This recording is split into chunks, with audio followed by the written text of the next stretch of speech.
You are listening to the Mountainside Podcast, and today's episode specifically is covering suicide awareness. Joining me is my good friend Jacquelyn Clark. She sits on the board for the Colorado Safety Firearm Coalition. She's also the CEO of Bristlecone Shooting, Training, and Retail Center. Jacquelyn has spent an extensive amount of her personal time to raise suicide awareness. I have lost multiple friends, family members, and I know a ton of people that are dealing with this very problem on a daily basis. Suicide is the leading cause of death in the United States currently. If you are currently going through something or know somebody that's going through a hard time, please listen to this episode. This is a touchy subject.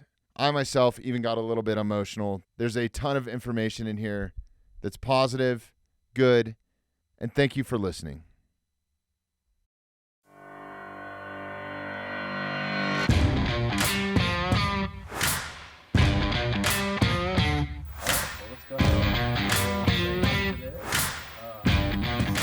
Jacquelyn, thank you so much for joining me. I've been wanting to get you on the podcast for some time.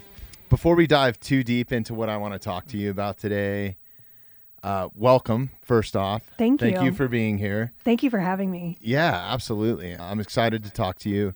Let's just dive, I guess, a little bit, because I kind of know you. I know your entire family. Mm-hmm. Your husband and I are close. We've spent a lot of time on a Little League soccer field together. That's right.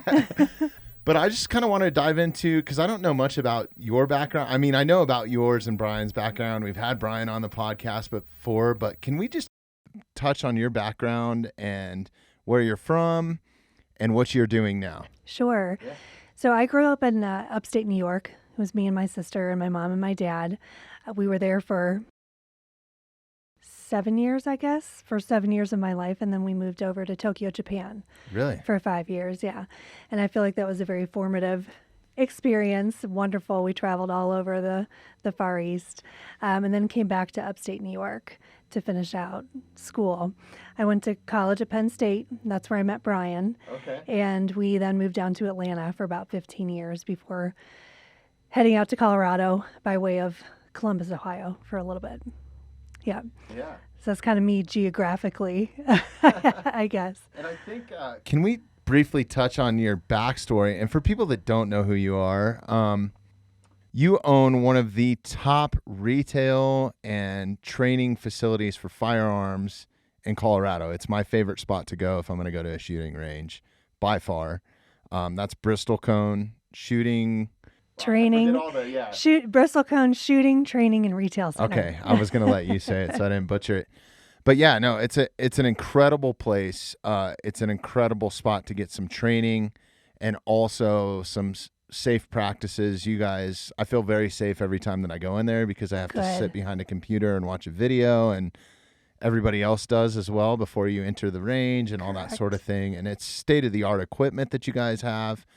But what was the catalyst for this all when we talked to Brian was you guys were living in Atlanta at the time and Yes. You had a home invasion, right? We thought we had a home invasion. It ended up not being a true home invasion, but we went through the whole mental process and being scared and having it be a watershed moment. We were in the suburbs of Atlanta, Sandy Springs, which is like a nice residential neighborhoody type place. It was before we had kids, but we had a huge Rottweiler. And we had an alarm system. We felt pretty safe. But neither of us really had ever grown up around firearms. No hunting in our background, nothing with our families.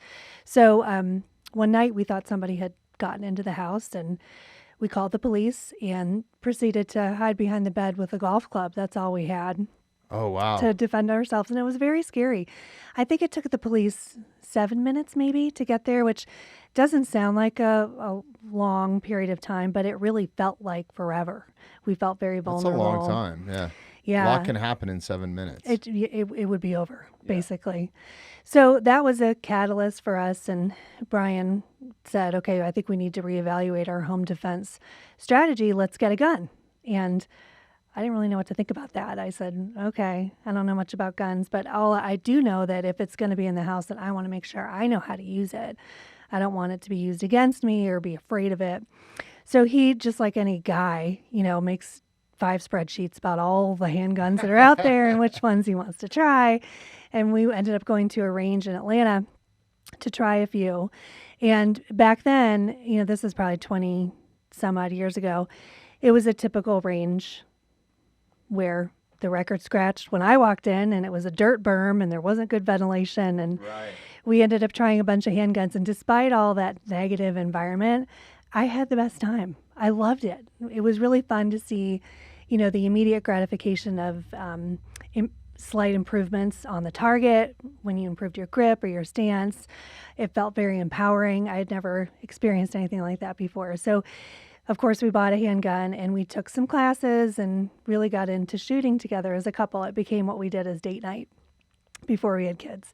We joined a range in Atlanta that was owned by 2 sisters at the time, and it was really an anomaly because it was focused on customer service. It was well lit. People were nice. They had good equipment, and it was awesome. Fast forward a couple years, we moved up to Ohio and found a similar situation that we really loved to visit. When we moved out to Colorado, it seemed like the Denver market was pretty underserved as far as family-friendly indoor ranges, what we had been used to in Atlanta and Ohio. So Brian's background is in corporate real estate, and my background was in business development and operations for some companies. Right. So it became like a dinner table conversation that later turned into a reality. And we opened in 2015. Well, I'm really glad that you guys are here. I love that you guys live in the community. You guys do so much for the community. And, the classes that you offer are like no other, or nobody really offers these other classes. And I think it's so important when it comes to firearms, like you just said, having that safe practice and practicing, because you can own something and not know how to use it, and it serves no purpose, right? That's right. I carry a firearm for different reasons. I'm not too worried about home invasion up here. But although when I lived in Hermosa Beach, California, there was one night where I was terrified, and I sat at my door with a Glock on my butt, pointed at the door, and I was going to take a low vantage point as somebody was trying to open my door while the helicopter was circling, a police helicopter. Gosh.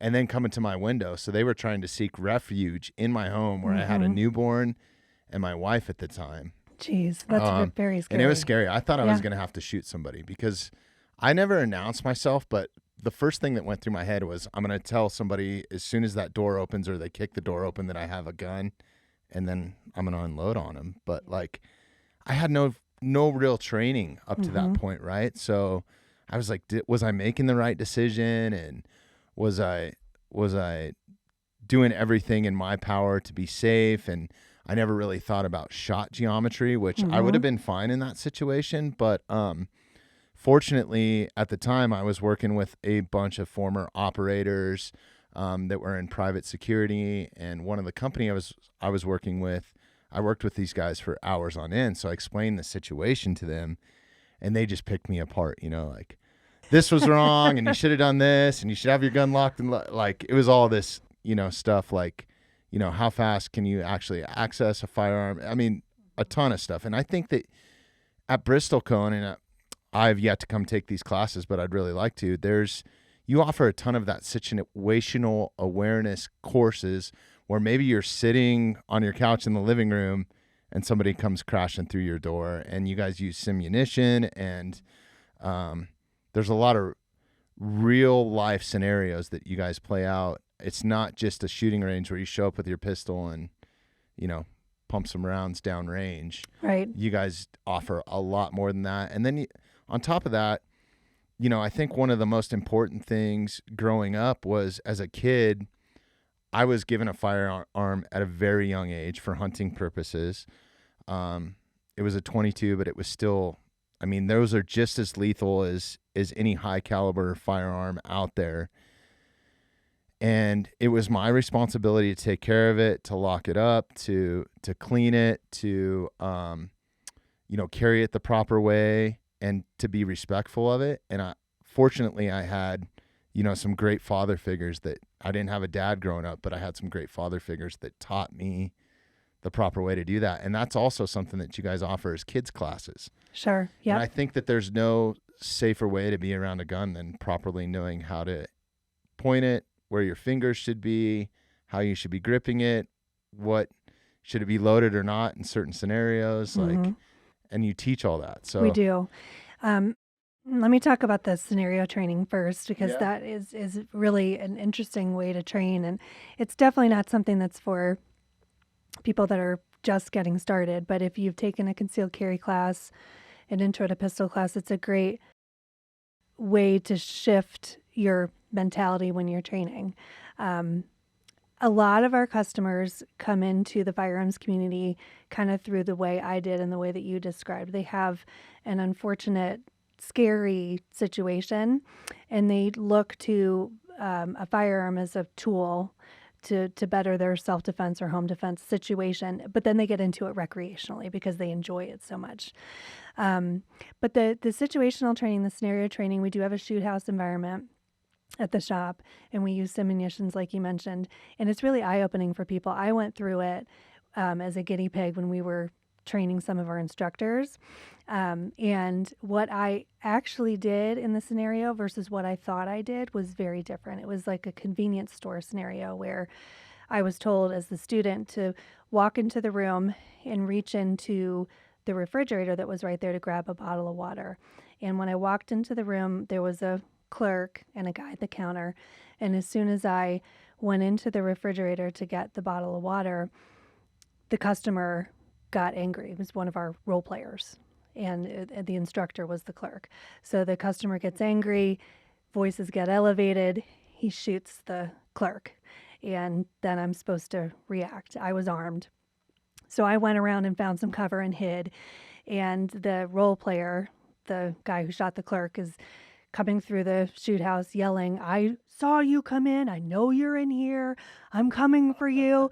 And the one thing that was so interesting to me, and our students experience this, is your heart rate really does elevate. Oh, Like sure. your Mine mind just did right now. I'm your just thinking mind, about your it. mind Yeah. doesn't realize that it's really like an old janky refrigerator in the corner, and it's a toy cash register and movable walls.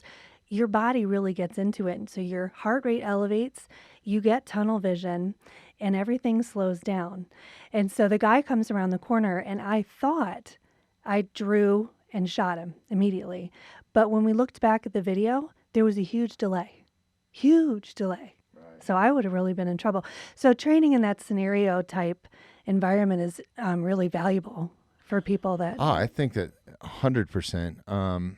I kind of found out, I mean, I'm a backcountry bow hunter, so when a screaming bull elk comes into you at close range, that can be scary moments too. And I know exactly what you're talking about with that delay, not to mention the adrenaline you have, because you start to make mistakes, right? Like maybe you're starting to press a trigger before your pistol's even fully drawn, or, there's all kinds of different scenarios that we could play out here, but the adrenaline is a major factor, like if you're shaking, or sometimes my knees will start knocking. I mean, the hair on my back of my neck standing up right now, just kind of talking about all these different scenarios. And I don't know if I have any PTSD from that break-in, but if I think about it, it makes me nervous a little bit. Like I'm a little nervous right now, just talking about replaying that back through my head. Yep, you're definitely reduced to the lowest common denominator of your training once your adrenaline starts to pump. But the training with youth is very important to us as well. We have a wonderful youth program, both recreational and safety focused. And I agree with what you said earlier. The best way to create safety in the home around firearms is to demystify it for the kids once they're at an appropriate, responsible age, but teaching them how to be safe with it, how to take care of it, how to shoot it in the right way and in a comfortable environment if they're interested, but just demystifying them. And I think part of that is giving them the responsibility, like letting them know you are responsible for this and everything all the power that it has. So I think that was the biggest fact. Like I didn't want to screw up, like. Absolutely. And we see that borne out when we have kids and adults mixed in some of our competitive shooting events. The kids are by far and away safer than a lot of the adults. Far, they pay closer attention. And honestly, whatever applies to kids' rules can apply to adults almost exactly the same. It's just adults have less willpower. And maybe less fear. I Less guess. fear. And I Yeah. think a lot of the adults, when it comes to guns, many of them already think they know what they're doing. Like they Right. were in the military 40 years ago, but haven't touched a gun since. But because they have that experience way back there, they think, oh, I know what I'm doing. And rules Right. don't necessarily apply to me. But the kids, understand from the beginning what a huge responsibility they have. Yeah. I used to spend a lot of time in bars, but now I find the same camaraderie in archery shops. And I never really thought about it until I saw somebody else post this, and shout out to Cameron Haynes. But he made a post the other day that he was hanging out with some buddies and they were at an archery shop, and he was like, this is like hanging out at a bar, but there's no alcohol involved, So I thought that was pretty cool. But I was in Rocky Mountain Specialty Gear a few days ago. They're a local shop here, awesome guys, and talking to Tom Klum, and he carries a 10 millimeter. He was going to Alaska. Yeah. And he carries a 10 millimeter for bear protection. Mm-hmm. And he took some situational awareness training from a friend that was former military. And same sort of thing. There was a couple different guys in different scenarios, but a grizzly charged one of them. Oh my gosh. And the guy made it all the way to like falling over on his back and never shot this bear. Or I think he grazed one of its shoulders or something. And then I think the guy was mauled, but lived. But still, Tom was like, that was an eye-opening thing for me. Like, I need to go get some situational awareness training. So he trained out that scenario, with a charging target and that sort of thing, and had some help with that. So I think that, like, even if you're carrying a firearm, not only for home protection, because I know so many people that carry it in the backcountry here, which we don't really have a threat of grizzly, so I barely carry Thank goodness. mine. Yeah. Yeah, not yet. Unless they start trying to reintroduce them.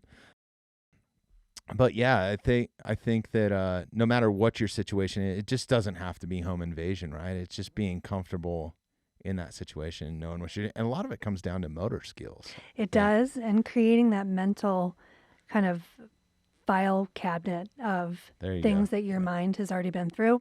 A lot of that scenario training, that's what it does. Like your mind is like, okay, I've seen this before, and I know what I'm supposed to do. Yeah, when you for train sure. that way. So if somebody wanted to find out about what all you offer at Bristlecone, what your hours are, all that sort of stuff, I know you guys have an amazing website that explains a lot of that. I guess just to break it down, if somebody's never handled a firearm or is interested in purchasing one, what's the best way to kind of go about that, come into the shop, and figure that out? Yeah, coming into the shop is the best way. We specialize in making people feel comfortable no matter what walk of life they come from. So beginners, people that have some fear associated with it, all the way through more advanced shooters, people that currently are in the military or have been, law enforcement. We're a blue label dealer for most of the manufacturers from a law enforcement perspective. So really, our staff is fantastic at customer service. That's where we try to really shine. They really are. I'm a customer firsthand, so Thank you. Yeah. So they can really point you in the right direction and get you set on the right path, whether that's working with an instructor in a private instruction session or matriculating into one of our classes. We have a ton of them, shopping and finding the right firearm for the purpose that you need. You mentioned a 10 millimeter before. That's perfect for backcountry. And we do have some competitive shooters that use that caliber, but it's not for a beginner. Right. So they'll be able to ask you some questions and figure out, what the best fit is, whether it's a class or a particular firearm that you're looking for. We also have 2 full-time in-house gunsmiths, so they can make whatever modification needs to be made to. That's cool. They do some cool stuff. I follow the gunsmith on Instagram, and some of the stuff he's doing is pretty amazing. I think the other thing that's really cool about your guys' shop in particular and range is you guys have a whole virtual thing. So you don't actually have to go in and pick up a live firearm. If you want some practice prior to that, you can use these Simulators. Simulators, that's what it Yep. is. Yeah. We have 2 virtual simulators, one in each classroom. And they are really a good training tool. They help people get comfortable. We have a bunch of scenarios that are virtual on the simulators. The virtual scenarios really were built out for law enforcement agencies. A lot of law enforcement and military use them to, again, create that mental file cabinet of things that the brain has seen before from a scenario perspective, not using live ammunition. But we use it in our classes. And it's interesting because the instructor can branch the scenario virtually depending on what the student is doing. So if it's a scenario where a guy's coming up the stairs with a knife in your home, if you're using your voice and telling him to go away and you've got your gun drawn and you're doing a good job, the instructor at the computer can make him back down. If you're not, he's going to make him keep coming at you. So they really can do a good job as far as exercising that, creating that mental, again, catalog of scenarios and helping students go through that. But we also use them a lot recreationally. So they have a ton of zombie shoots and virtual ranges, and we do a lot of bachelor parties and special events, wedding parties, things like that, especially in the summer, corporate parties. And the simulator is very popular. So these large groups will rent the simulator, cater in food, and then have the live fire range available as well. That's great. Yeah. Well, we are burning through the time already, and the main reason why I wanted to bring you in here is this episode is going to be dubbed as suicide awareness, and you're probably the closest person that I know to me that has the most education in it. And can we dive into that? Like, do a deep dive? Yeah. I'd like to spend some time on that, and the reason why is, I'm going to try not to get emotional, but I have some family members that have recently dealt with suicide, like super close. Some of them I was supposed to be spending time with when the event actually happened. And so this is very important to me, and I'm hopeful that, whatever we talk about, even though that this is such a hard subject to talk about, I'm hoping that we can shed some light on, somebody that might need it, a family member to help another family member or something like that. So I encourage everybody to listen to this wholeheartedly and just stick with us for the whole conversation, because you never know. Like, unfortunately, the family member that I lost 2 years ago never reached out, I don't think, that I'm aware of, or he didn't to me anyways. And I've done a pretty hefty deep dive on to just information, because I didn't want to let this happen again in the future. Mm-hmm. I have a lot of information that I want to share with everybody, and I'm ecstatic to talk to you about it because of what you do. You help raise this awareness at Bristlecone specifically because of the business that you guys are in, right? And those telltale signs of, what can happen if somebody buys or has the tendencies towards suicide, right? Correct. With all that, suicide is it's so complex. It needs a special approach. Like I said, I've lost multiple friends to suicide, like a lot. I'm sorry, Bobby. Yeah. No, it's rough, but sorry. But I think that it's important that we talk about it, and I do have a platform here, so that's why I'm going through this difficult moment to talk about that. And I was going to try my best not to get emotional, but it's the leading cause of death in the United States right now, by far. And the United States is worse, I think, than any other country when it comes to suicide rates. Jeremy, you might have to fact check me on that one, but I thought I read that somewhere. And firearms play a major role in that, and not to discard them, because I don't think it's actually the firearm that causes the problem, but that is a drastic increase.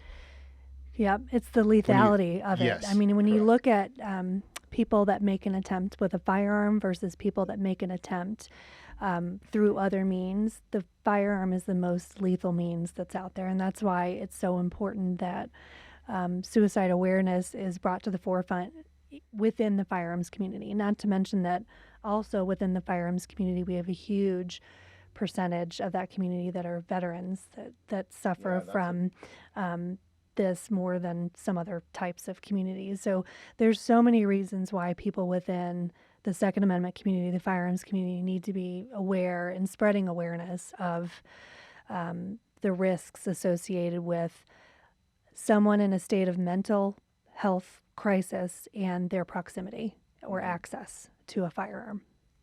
Yeah, I think let's take a couple steps back here too, just for a minute, and let's explain what you do at Bristlecone and some of the boards that you're on and organizations that you work with, specifically volunteering your time to help combat this. Absolutely. So the biggest one that we participate in is the Colorado Firearm Safety Coalition. And it's an organic group of other range and retail owners throughout the state of Colorado, ER doctors, people with the state in the mental health side of things, and other interested parties. We have some law enforcement folks that participate in the monthly calls. And it's a group of people that comes from a widely different set of political views, but everybody comes together with the common goal of suicide prevention and growing awareness. We help a lot with developing materials that are going to be agreeable to the Second Amendment community, but still bring about suicide awareness. We work very closely with the Gunshot Project here in Colorado. A lot of other states have modeled their similar projects off of the Gunshot Project here in Colorado because it's done a good job. Yep.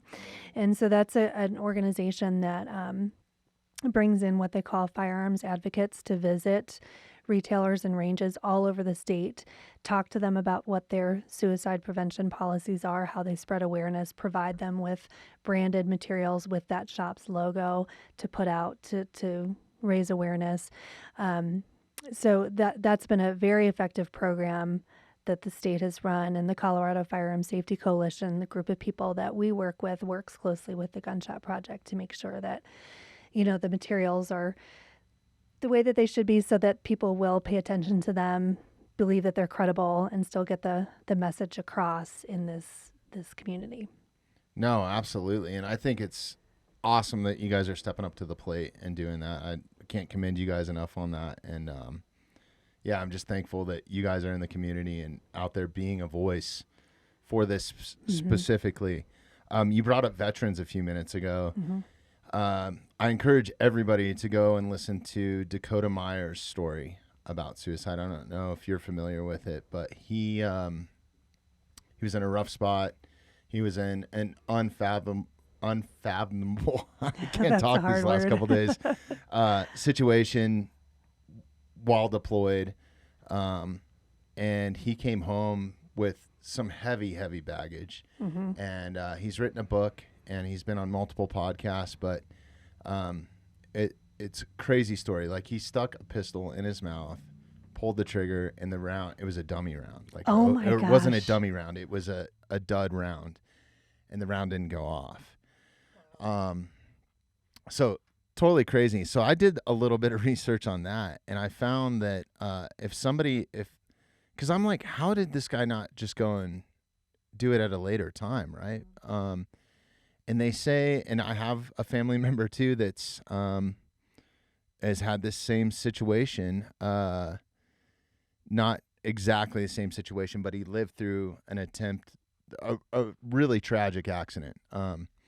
But anyways, they say, and he's a much better person now, and I feel like Dakota is. He's become like this public advocate and has told his story, and he's a firefighter now, so it's all about helping other people, and just a great human.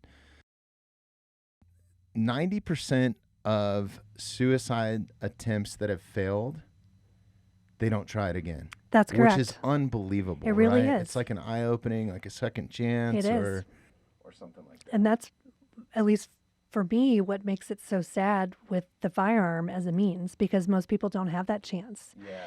You make an attempt. I mean, I don't even know what the percentage of percentage would be of people that get a dummy round. I mean, you make an attempt, you're going to be successful, which is so unfortunate. But that's a really important statistic. Most people that make an attempt and fail go on to get help. And that's also another very difficult thing about firearms and mental health and suicide attempts. Mental health crises a lot of times are temporary. Mm-hmm. And so restricting somebody's access to a firearm, may work in a temporary crisis, but that person may go on to recover. And, this is where we could get in all kinds of discussion. There's so many rabbit holes. This is so complex. Yeah. I mean, so somebody is having a really tough time and they need help and they reach out and somebody helps them, store their firearms somewhere else for a temporary amount of time. How do you know when that person's really okay to have them back or not? You don't want to restrict somebody's Second Amendment right, but that's very difficult. And studies do show that that state of mental crisis can be temporary and people can go on to get help and be okay. Yeah. I'm sure that there's some protocols, and I know, like, when you fill out, I forget what the form is before you buy a firearm. 4473. Yes, yeah. that Mm-hmm. one. When you fill that out, it asks you your mental state and stuff. But mm-hmm.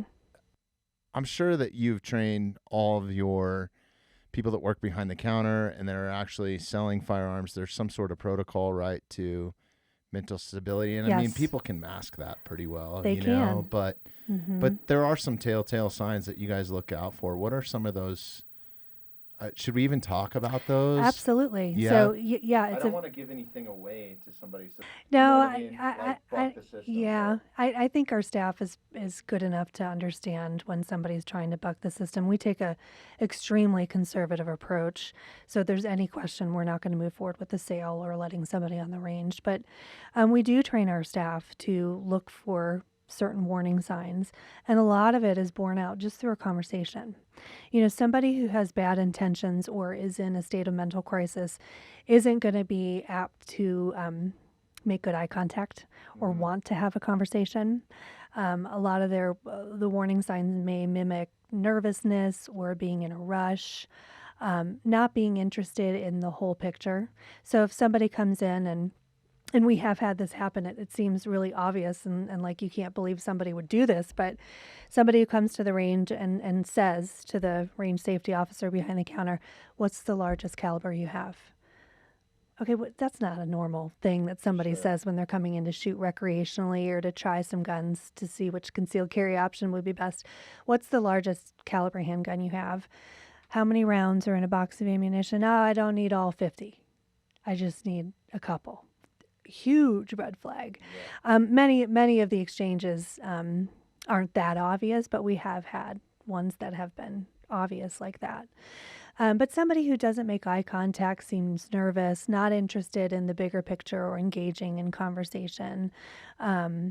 We've had some customers ask some other strange questions, and sometimes when our staff engages them in conversation, some things will come up that are socially red flags. So we had a member, this was a couple of years ago, he was a regular guy, staff all knew him, and he came in and just started talking with the staff as he was checking in for the range one day, and he mentioned that he came home and found his wife with somebody else that morning, and he was very upset, really sad, and this is where he came to relieve some stress, but it wasn't a good day for him to be on the range. And he was okay with that, once the staff recognized that they needed to say something. But so just engaging in a conversation is very important, whether it's before the customer fills out the 4473 form to purchase a firearm, during the purchase process when our staff is trying to figure out what the best platform is, just having that conversation, or when somebody approaches the range counter. We have a suicide prevention policy in place at the range, which is probably a little bit more conservative than some of the other shops out there. So if you're a first-time customer and you're visiting our facility and you want to rent a firearm, we do not rent it to you. Really? We don't. Yeah. There's a way for the staff to make an exception, but it's extremely rare. If they feel like okay, it's a first time customer, they're coming in to shop, and they really have above board intentions. They have the ability to phone a friend. Like if you're in there, Bobby, maybe they would call your wife and say, hey, do you know Bobby's at the range today? Does that sound okay? And just kind of use that person as a reference to attest to your stable mental state that day. That's great. And another thing I want to point out that I've noticed at some other gun ranges, which also makes me feel safe, is you guys have a range officer that's in the room the entire time and is watching everybody and making sure that they're making the correct decisions when it comes to loading a firearm. I think that that's super important. It is important. That's got to cost extra money, right? It does, but we place a very high importance on safety. So yes, their job when they're in the envelope is to make sure that people are being safe. Their job isn't to make sure everybody's a good shooter, because everybody's not a good shooter. They're not there for advice. Right. Yeah. But they can help clear malfunction or, answer some questions, point people in the right direction. But their job is to make sure people are being safe on that line, and that is very important. Let's circle back into this. And I took down some notes. I hardly ever do this for a podcast, but I'm just going to read off of this so I don't miss anything, because I think that this is super important. So you just mentioned a ton of different, common patterns with suicidal tendencies. And these are a few category by category is how I've broken them down. And, my kids are a big concern to me. But not that I'm worried about them. They're super confident kids. You know them, actually. But I wanted to get ahead of that, right? So I think that although some of these points pertain to kids, I think that they can pertain to adults as well at the same time. So these are risk factors, characteristics, conditions that increase the chance of a person taking their life. I didn't put all of them in there. There's so much information out there. And really, there was so much that it could almost cover anybody, right? Yeah. And this is super hard for me to understand, and I guess why I have such a hard time with it and why I'm willing to devote an hour or 2 hours or however long that we talk about this to it, is I'm trying to understand it better. So I'm learning with you guys here too, if you're listening. And I don't think suicide has ever crossed my mind one time to take my own life or anything like that. Like it's not in my brain, So I think that that's another hard thing to understand.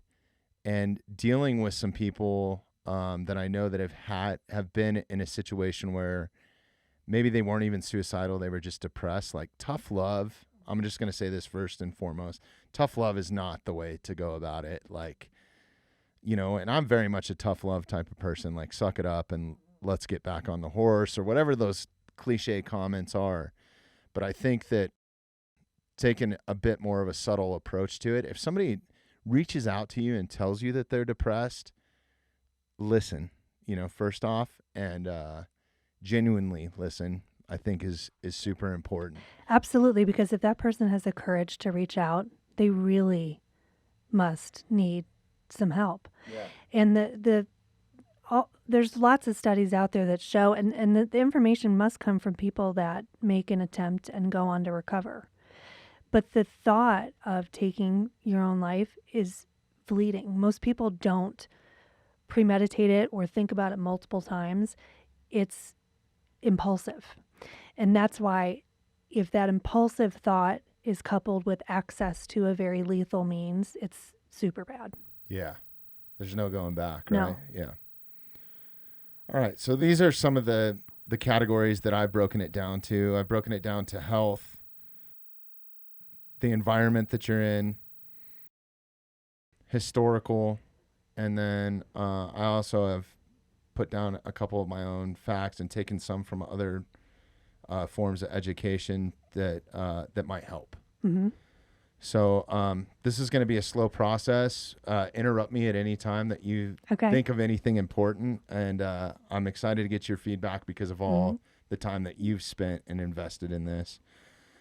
So I guess first and foremost with health, I mean, you could go on and on with these, right? But mental health conditions. Mm-hmm. That's a red flag right away, right? So if you know somebody that's dealing with mental health, depression can be considered mental health, right? I mean, there's a lot of things that can be considered mental health.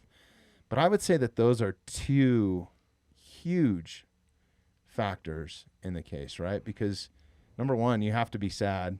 Yeah. Number two, you have to be kind of out of your mind a little bit to even be thinking this rationally, right? So. Yeah. Yep. Absolutely. And I think physical health can play into it somewhat as well. We did some work with a really cool nonprofit a couple years ago. I don't know if they're around anymore, but called the Revelry Project.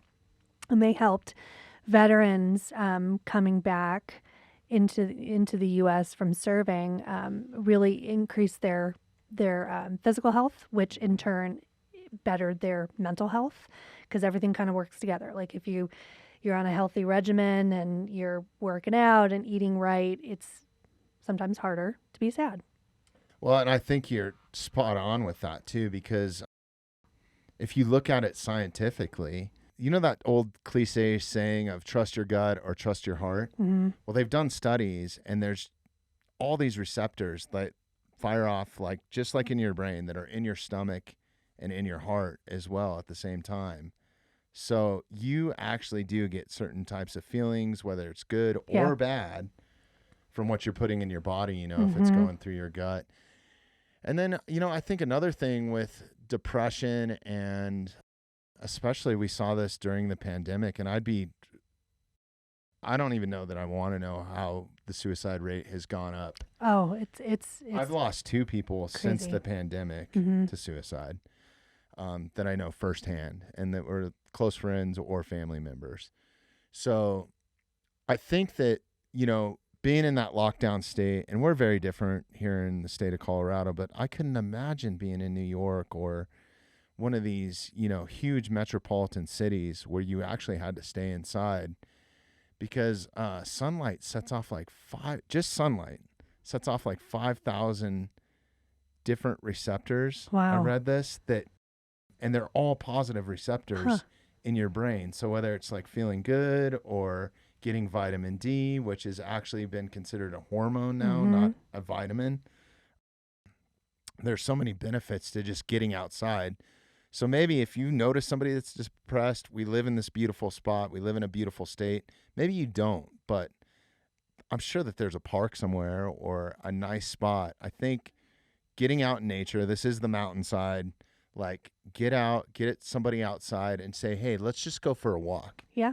You can talk to me and no pressure. I don't have to talk to you, but let's just go for, if it's 15 minutes, if it's 5 minutes, whatever, or let's go sit in a park. You know, I think that those are things that I know would help me. Like whenever if I'm dealing with something that's mentally challenging or physical or depression, I torture myself. I go and work out is what I like to do. But I like to do it outside. Yeah. And I always feel better after it. Oh, yeah, moving your body. And then also you mentioned just making that human connection.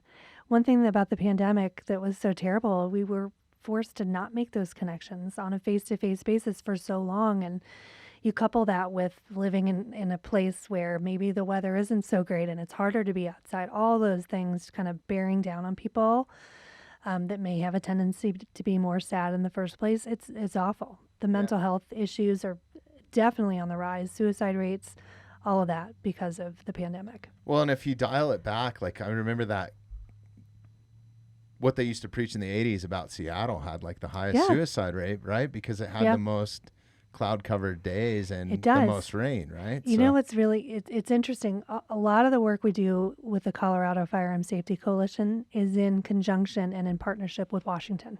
Really? So Colorado has a very high suicide rate compared to other states, which all those great things you mentioned, that doesn't make sense. I think there's been some studies done, and you might want to fact check this, about oxygen levels.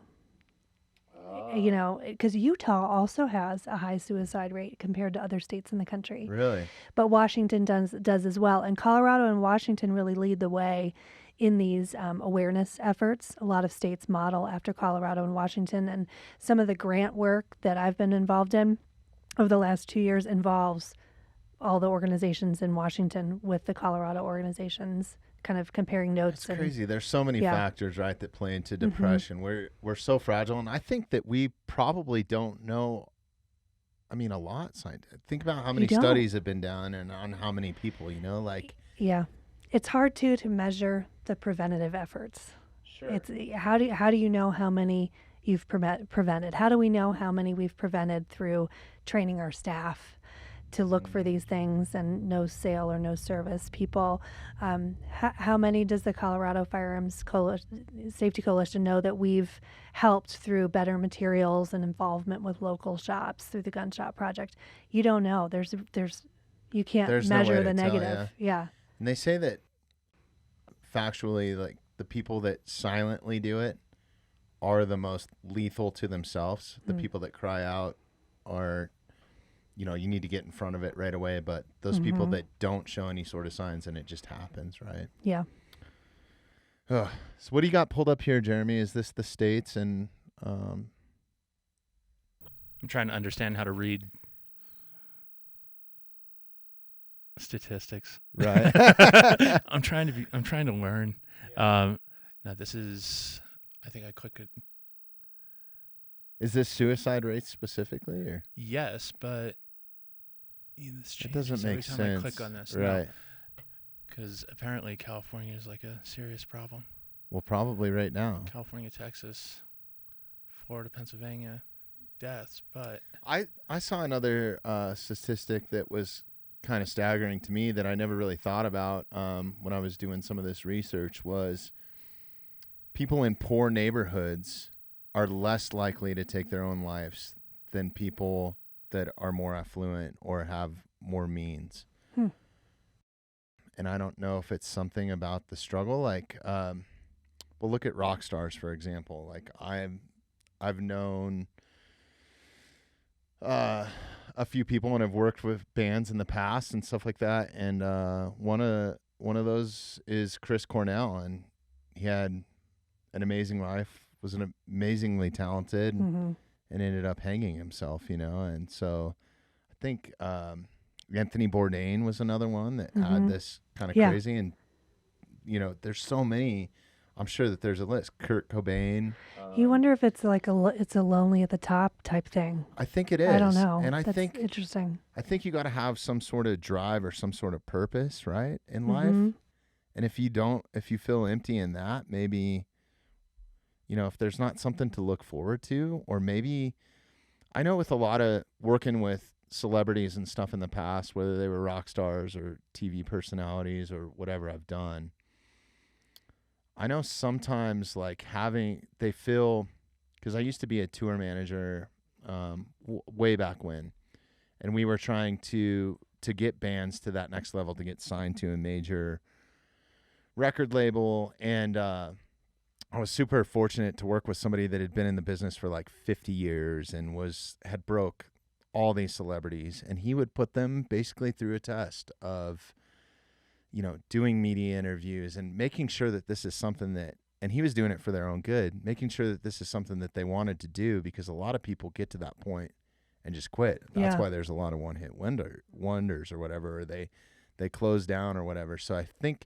at some point you kind of feel trapped. So feeling trapped in your job or your career and hating it, that's miserable, right? I can't imagine. Yeah. I think being cornered is a big thing. And so and I think maybe if you're not as rooted in your job, or maybe you're bouncing around from job to job, it could be less stressful and you could feel less trapped, I guess. I don't know. Yeah, that's interesting. Yeah. No, it's an interesting fact. What do you got here, Jeremy? yeah, this is better. Okay. I can understand coloring. Wow. Not Yeah. numbers. No, that this is, and I think that also you can see how people have moved all over the country too. You can look at exactly where we are. Wow, this is like by county or something, huh? But it's a map of the United States? Yeah, but it's also by per 100,000 people. Uh, That's you see those hot red spots. But it's so weird. All up in here. so the hot red sections are the most probable for suicide then, I guess? Oof. Man, it's... True, because New Jersey's all blue. The survey must have been done there, right? Trying to get people from leaving New Jersey. But yeah, so you can see how it would be real hot if you have a low populated Right. area. So if you have 50, Like Alaska or something, yeah. not a whole lot of population, say 14 people do, then that's a really hot red area. Yeah. Wow. All right, I'm going to keep going down this list because I have a long one, but thank you for pulling that up. And it looks like those western states are pretty high. Yeah. I mean, pretty high in that. And then you look right up in here, and that's what you're talking about. Those are the people that you're That never Mhm. see you're sunshine. dealing with. Yep. So obviously, talking about mental health, I did read this, and I think this is important to and not to dwell on it, but if you know somebody that has a bipolar disorder or schizophrenia, the rates are staggeringly high. If anybody's been diagnosed with that, keep a close eye on them. Mm-hmm. Make sure that they don't have firearms or any sort of Absolutely. means to take their life. I dated a bipolar girl one time. She was Really? I was scared. Yeah. I thought she was going to kill me. I had to break up with her. That's good. Aggression, mood changes, poor relationships. You Mhm. just brought that up. Mm-hmm. Somebody is in a poor relationship. Anxiety disorder. Mm-hmm. That's huge, right? If somebody's nervous all the time. Yep. Serious physical health conditions. And I actually, back to rock stars, I know a rock star that played in the band Blink-182, and he had some sort of weird diagnosis. It was nerve pain in his jaw that made it feel like you had to have a root canal all the time. Oh is my how he gosh. explained it to me. I can't imagine So that. people would go and get this. I forget. You might have to look this up, Jeremy, because I want to know the name of it. And it's I'm just gonna put him on blast. Travis Barker had this, and it's some sort of nerve pain that happens in your face specifically. Really? And I guess it's excruciating. And he does some medicinal stuff to take care of it now, but I think it's dubbed as like the suicide disease or something. Maybe look up suicide disease. That's crazy. Yeah. So a lot of people take their lives because of this.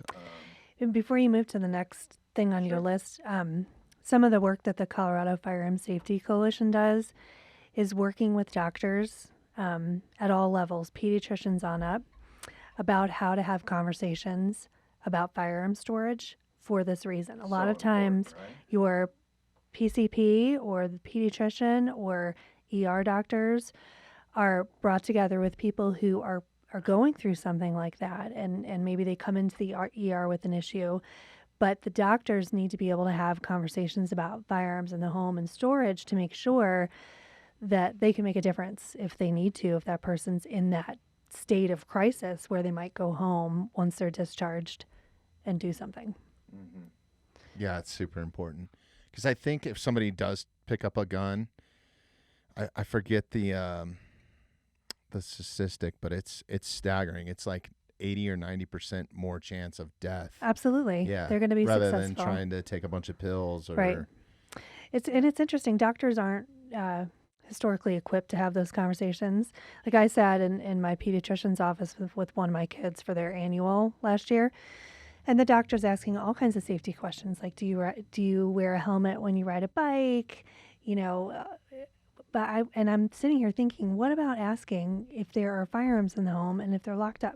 That's a great point. So That's a really good point. the doctors need to be more comfortable talking about it, and it's such a politically charged, topic. I think there's some challenges with gaining a comfort level.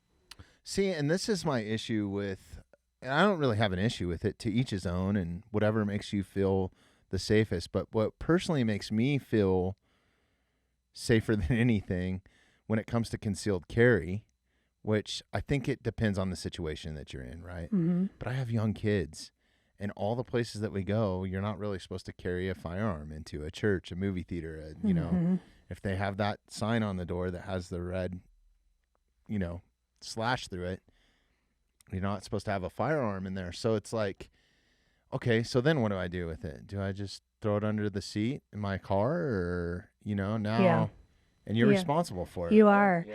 You definitely have to have a plan. So let me address the no firearms zones, right? Yeah. There's certain zones that really are no firearm zones, like federal buildings, post offices, schools. Sure. It's a felony to But bring you them on can the property. you can mail a gun at a post office, which is Which is so weird. That's Yeah. true.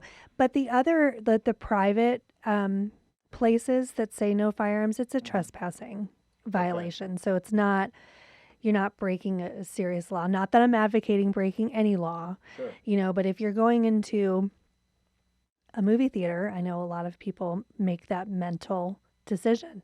I'm going into a movie theater. It says no firearms on the door. But would I rather be slapped with a trespassing violation and be alive because I had to use it? Or am I going to decide sure. not to trespass and go lock it up in my car? No, that's a great point. I know Brian and I both have small locking devices, safes in our car, so that if we are somewhere and we're carrying and we really can't bring it in or make the decision not to bring it in, you can lock it. So Lock smart. it up. Yeah. Yeah. No, I guess that's my biggest thing too, is like, I felt like I was more, maybe it's because I'm not as responsible enough, but I felt like it was just a whole new level of stress that I don't have to deal with young kids. Cause I got a 4-year-old and she Yeah. still likes to like crawl on me and, wrestle or whatever else is going Mhm. on. You never know. Like, I'm not going to take a gun ice skating. No, yeah. You know what I mean? Yes, Like- it's a whole different strategy and set of decisions when you Yeah. have kids versus not. And I think that's something that's challenging for families that go through that change with how they store their firearms in their homes. If you're a single guy who lives in downtown Denver and you have firearms and you're trained on how to use them, you may not lock them up all the time at home because you don't have kids visiting you. You don't have friends over a lot, and you want quick access to it if there is an incident. You live in an unsafe part of town. But if you're a family like you have and like we have our guns are locked up, and we have firearms that are quicker to access and strategically placed, but still locked if there were to be an incident. I think I bought it from you guys too. It's a biometric safe. Yeah. Mm-hmm. I through bolted it to the top of my dresser, so you'd Mhm. have to pick up the whole dresser and take it with you, which is stupidly heavy. It's like Yeah. this old oak dresser, but it works off of fingerprints. Mm-hmm. So it's myself and my wife that can access it, and that's it. And I think there is a fail safe on it. Like if the battery dies or something, you can use a Right. key or Or something. if your hand has blood on it and you're trying to access okay. it. So most of those biometric safes do have a secondary okay. way to access. I didn't know it wouldn't Mhm. work with blood on your hand. Uh, I guess, yeah, makes sense. Are there some other options for something like the next level of that biometric safe? Like, have they come up with a facial recognition thing or anything like that, like Not your that- iPhone? Not that I'm aware of, Yeah. but they're working on and changing that technology all the time. They have come up with some pretty cool furniture pieces that are kind of James Bond-esque. Yeah, I've seen that some of can those like be- manels and stuff. Yes, that, or yeah. pictures that move or things so Yeah. that you can have firearms different places within your home that are hidden and locked, but can be accessed. Okay. Hmm. All right, so I think that we've pretty much covered the health issues. Oh, traumatic brain injury is something that I didn't touch on, and I think that's super important. They're still learning stuff about that today. I mean, look at some of these professional athletes that have taken their own lives, like Junior Seau. And, Yeah. there's so many. I mean, the list goes on. And I think first and foremost, I think that they're starting to figure out a lot of studies on these high level operators. So whether they were a Navy SEAL or Special Forces or a Green Beret or a Marine or something, that have had traumatic brain injuries from, either breaching doors or whatever it is. I think that those guys sustain a lot too. And it plays a major role in suicide It for does. some reason. It does, and I think a lot of those don't get reported. Yeah. Somebody who is still operating and has an injury, maybe they don't want to report it as such because then their ability to continue to operate might Yeah, be and I mean, diminished. It can be any sport too. I mean, Dave Mira, he's a professional BMX rider, and yeah, they attribute some of his suicide to that, I think. So Yeah. it's pretty wild. Yeah, it was CTE, right? I think so. Yeah, is that what they dub it as? I think so. Okay. That was brutal. So yeah, if you've had a lot of concussions, or if you know somebody that has, maybe just keep a closer eye on them, or ask them how they're doing from time to time, right? Like, you it's reach that out. simple, yeah. And I think not demanding, like I said, not demanding anything from them, just genuinely be there to support them, I think is the biggest thing. I would agree. Yeah. So let's talk about environmental stuff. This is my next section. You've mentioned this multiple times. Has access to means, including firearms or drugs. Those are the two number ones in suicide. Right. Most people think of the cliche rope, hanging yourself. That's pretty extreme. Obviously jumping out of something, not to go into detail. I mean, there's a ton of different ways, but the two leading, how would you dub this? I'm drawing a blank. Most right lethal here. means, Most or lethal, yes. yeah. Include firearms and drugs. So yeah, either overdosing or pulling the trigger on a firearm. A lot of the conversations we have with the coalition talk about locking up drugs as well. So lock boxes for firearms, lock boxes for pharmaceuticals, drugs are just as important. So another thing that can be happening around you or around a family member that you need to be aware of is prolonged stress, harassment, right? Especially for kids. Bullying is huge, I guess. Like, that is, in child suicide, that's like the number one cause, I think, right now, is harassment and bullying. And part of the problem is kids can't get away from it. It's now that feeling because cornered of, thing that same you mentioned. sort of thing, like no hope, Trapped. right? Especially with social media and stuff and all these different things. And I'm so thankful right now that my kids aren't really into that. And sometimes I wonder if I'm doing the right thing by leading by example, right? So it makes me want to just delete all my social media, although we need it for this, and it's been super positive for us. I think really paying attention to your kids and what they're doing there. And part of the problem with that bullying is they can't ever get away from it. So they leave school and they come home, and then it's on their social page, or it's still affecting them outside of school or wherever these bullies are at. Right. Relationship problems, we've brought that up.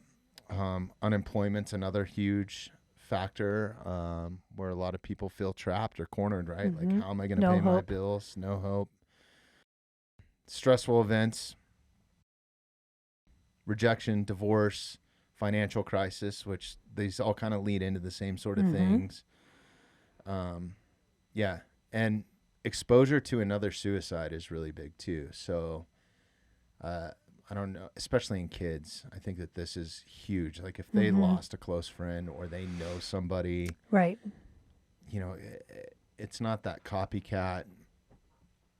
I don't even really want to get into school shootings, and with everything that's happened in this last month and everything, that's a whole nother level of mental problems that we have in this country right now. And it's so bad in so many different ways. Right. But it's interesting that exposure to another suicide has an effect. And I know there's a lot of studies ongoing about that. It's similar to a really problematic stigma that exists in the effort to try to raise awareness. People are somehow afraid that if they mention suicide to somebody who might be so suicidal, that it's going to make them do it. And there's studies that have been done that it doesn't. So when we go through our staff training and making sure they understand what resources are out there, just the fact that they mention that there's a resource to somebody that may be in a state of mental crisis doesn't provoke them to take action. okay. But that's a very difficult stigma to get over. Like, you feel like if you say suicide to somebody who may be suicidal, that they may do it. Right. And that's not the case. Okay. No, that's really good to know, and that's a great point. And I mean, it's hard to talk about. I don't have suicidal thoughts, and it's hard to talk about, but I think it's super important that if you do, or if you see somebody that's having those tendencies, do you know, is there a best way to approach that? Like, hey, you don't, I mean, how would you ask somebody just like, are you suicidal? Like, that's probably not the best way to ask somebody, but right? I think you just got to be a human.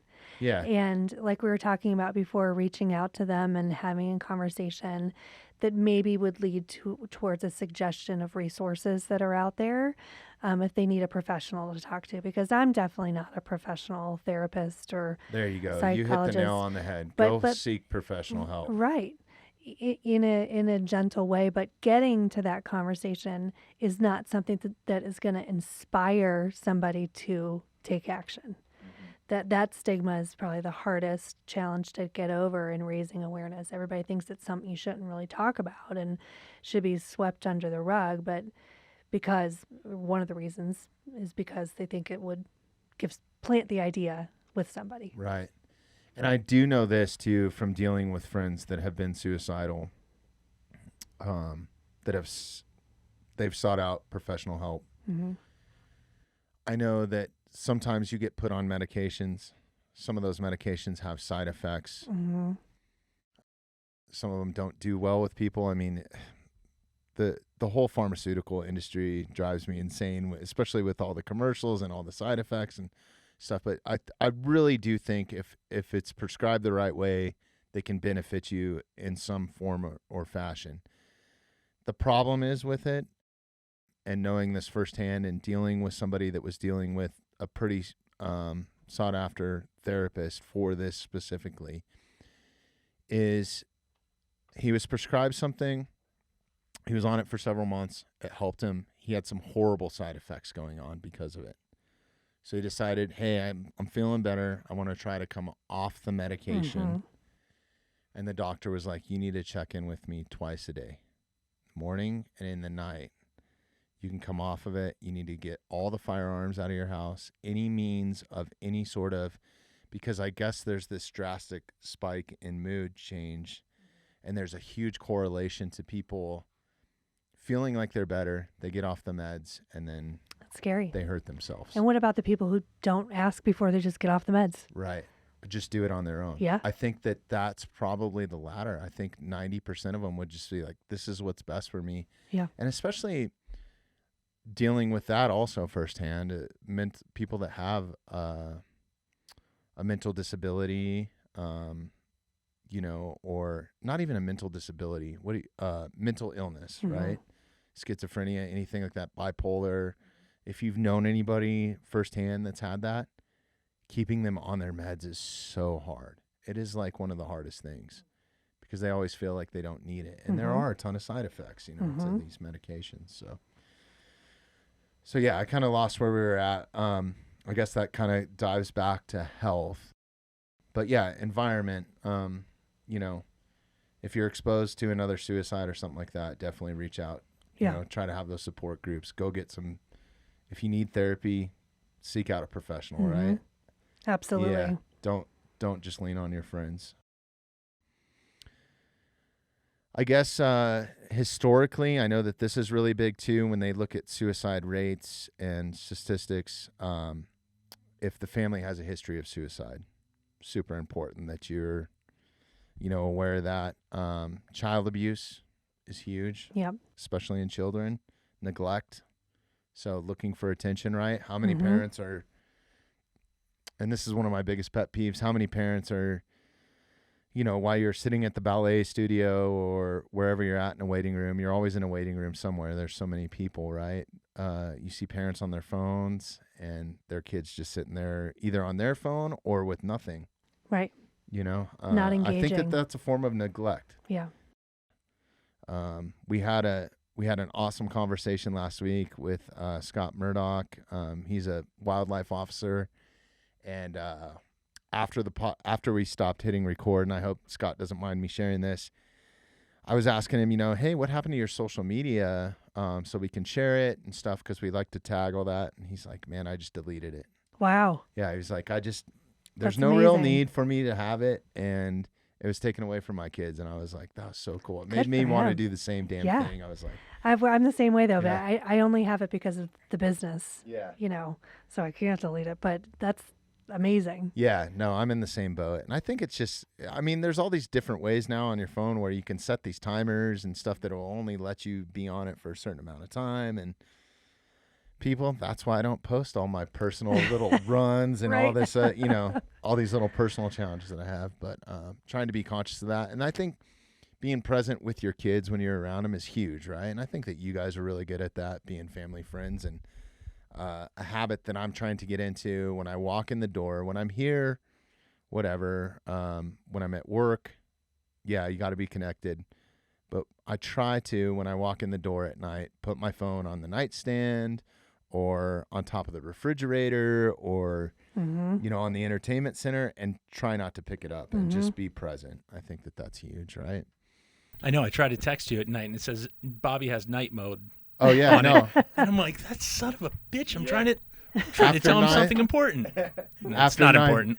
No, but you can always call me. No, I know. I think you're on my emergency contacts. Oh, okay. Right? Yeah. Well, that's In case, important. That's in case we get the important. Russian blackout, dude. Like we had today, lost power for a little bit. But no, I think that that's super important. And yeah, I do. I have been lately. I've figured out all these little like quirky things that you can do with an iPhone now, which is super cool.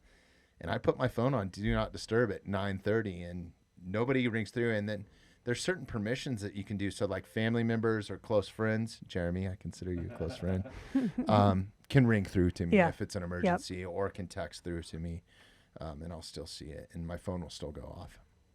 But anybody else, anybody that's trying to get me to renew my car warranty can fuck off. So yeah, historicals, events that have happened, any of those abuse, history of suicide, previous suicide attempts, although, that kind of debunks what we were just talking about with Dakota and the dummy round. But I think you have to be like that close to dying for that to really ring true, right?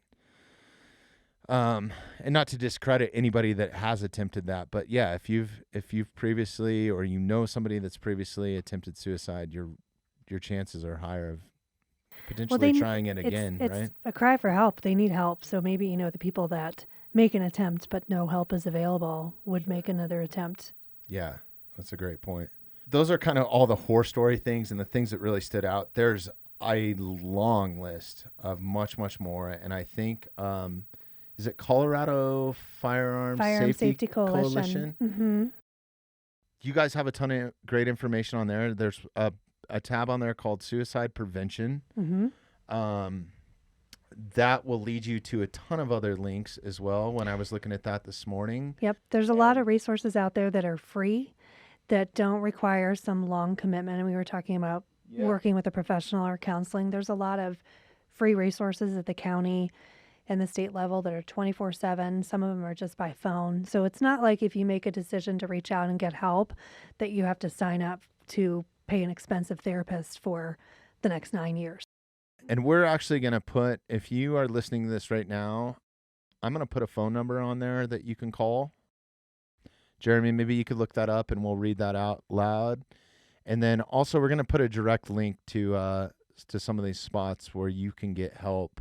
I think that would be good to put in this episode, right? I think so too. There's a gun storage map as well on this website that is a resource for people if you need to find outside of the home storage for firearms quickly, or from a more long-term perspective. There's a lot of law enforcement agencies, local gun stores like us that will store them for people, and they have different, requirements and things like that. That's awesome. Mm-hmm. So important to make sure that they're in a secure spot. Yep. All right, let's, Jeremy, when you find that, just chime in and interrupt me. As far as like a phone number or something, like a suicide prevention phone number. Oh man, there's so many. I know. Mm-hmm. I think it's like the Let's first. If you just Google maybe like U.S. in case we have somebody listening to us. Well, I guess we have worldwide listeners, but yeah, Google is your friend, people. Okay, so 1-800-273-8888. 1-800-273-8255 is a number that you can call. That's 1-800-273-8255. And that's 24-hour help right there. If you're having any problems, or maybe you just have a question. Maybe you don't have to be suicidal to call, right? And No, you don't. Or you have a question about a family member or a friend, a loved one. They can help you with that as well. Perfect.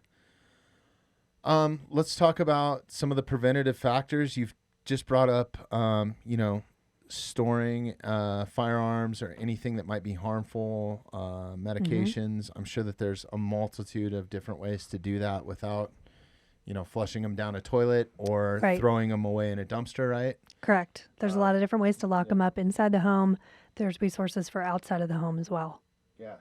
And I think locally a lot of police departments and stuff are doing now to where there's so many pharmaceutical drugs out that they're starting to have like drop zones where you can drop those off safely, so you're not Yes. just throwing them out in the trash. Right. Yep.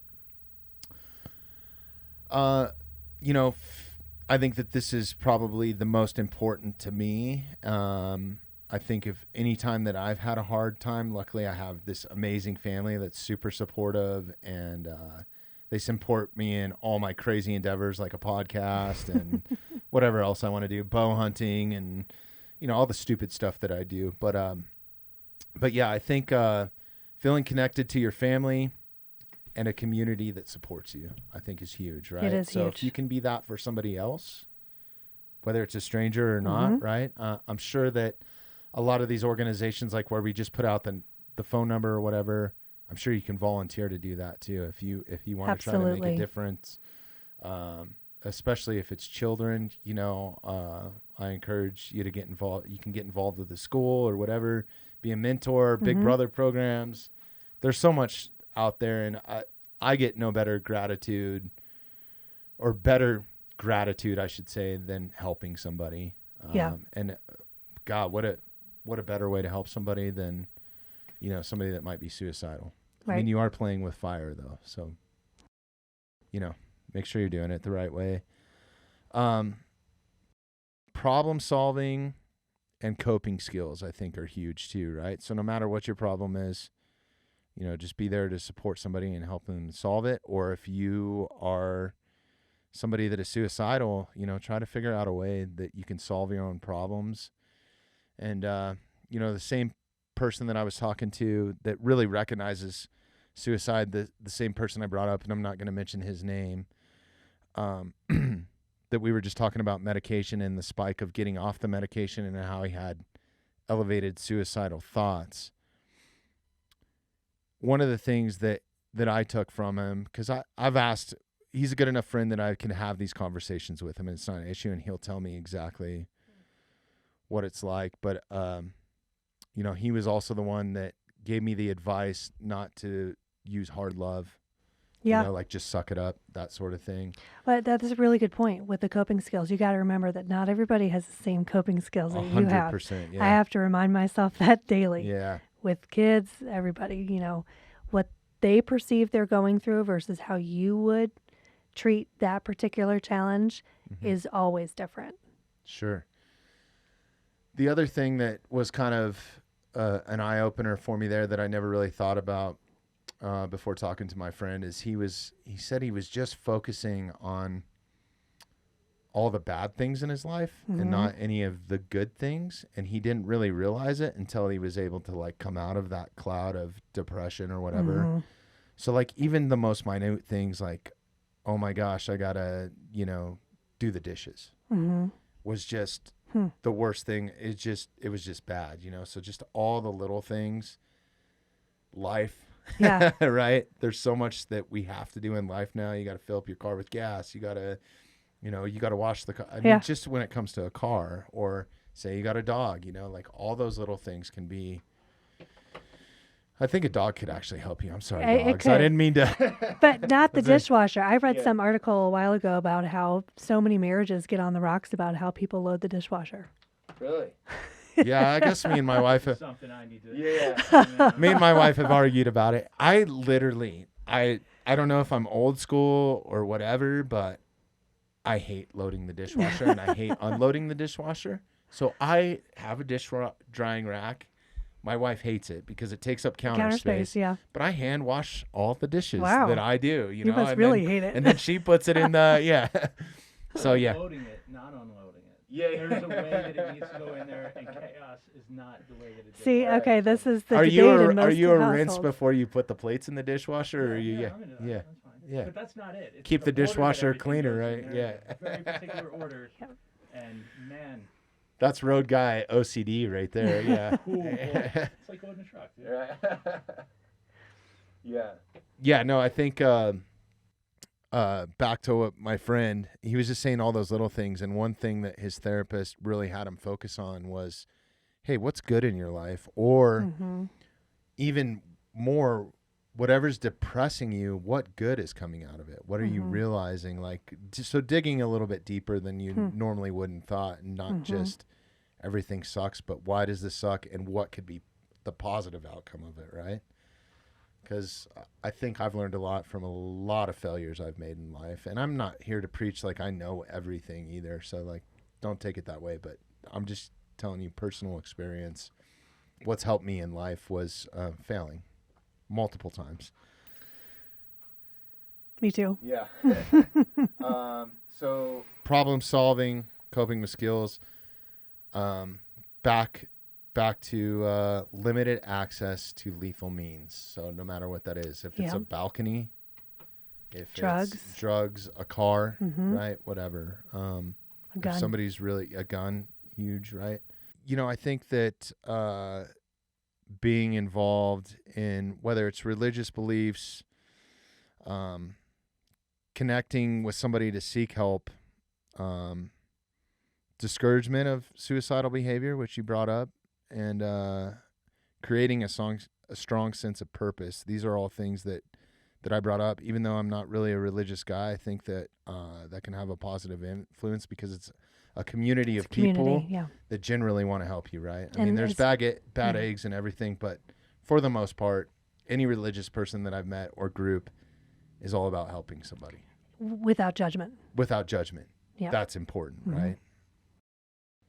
So yeah, those are kind of all my points. Is there anything that I left out that you think is super important that it's such a touchy subject. It is, and you there's could spend hours and hours and I'm willing to do that. There's no precise list of if you do these 5 things and you help in these 5 ways, you absolutely will prevent it. Yeah. That's what makes this so difficult. I don't think you've left out anything that sticks out in my mind, but I do think it's important for people to remember that. You could do all the right things and notice all the right signs, and somebody could still be successful if they are really determined. And I think that's very hard for people to deal with that have been down this road and have tried to help. At the end of the day, it's not your fault that this happened. If somebody's really determined, they do it, even if you did try to help. I agree. I can attest to that firsthand. So I just hope that this isn't our normal mountainside podcast where we're drinking and partying and doing whatever else we're doing. Yeah. We'll do one of those with you Okay, for good. sure. Yeah. But I'm very passionate about this one. If anybody wants to reach out to us with suggestions, I'd be glad to take those. If anybody wants to come on in the future and talk about this, I think it's important because it is the #1 leading cause of death in the U.S. I think it's important. And I'm hoping that we actually connected with some people, if you know somebody, or at least just raised a little bit of awareness about it, to where if you have a family member that's struggling or a friend or something, maybe just reaching out to them and just saying, hey, how's your day or whatever, right? So not to get too sulky here, and I'm not a very sulky guy, but Jacquelyn, thank you so much for coming in. Before we jump off here,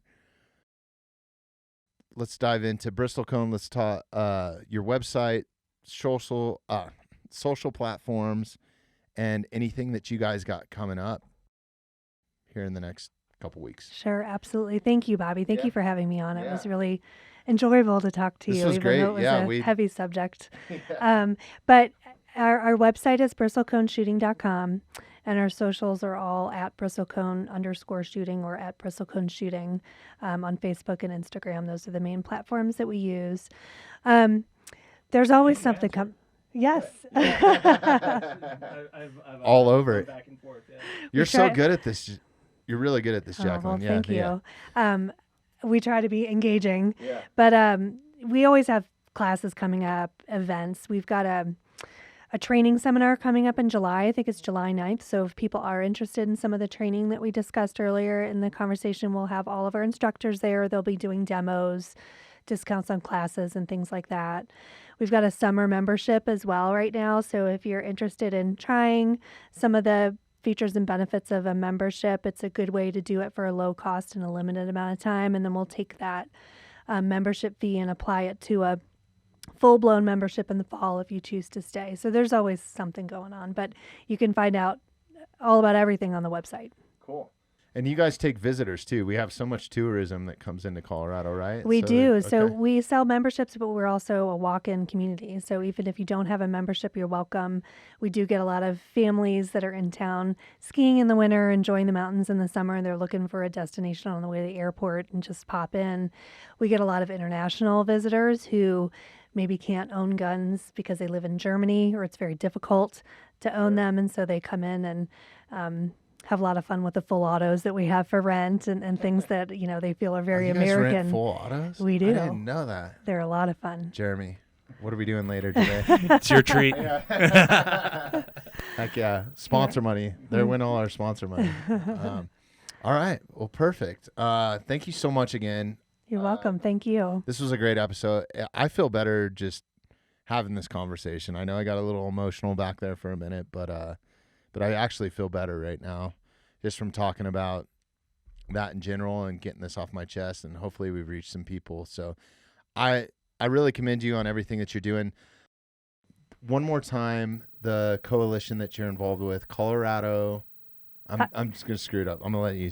Colorado Firearms Safety Coalition. Okay, cool. And how can people support that? They can go to the website and check out everything that we're doing. There's always ways to raise awareness within your own community, and there's resources there. Perfect. All right. Thank you so much. You're welcome back here anytime. Thank you. You live just around the corner. Yep. And if you ever need a platform, anything new comes up, feel free to do it. Thank you. Thank you. Thanks everybody for listening. Jeremy?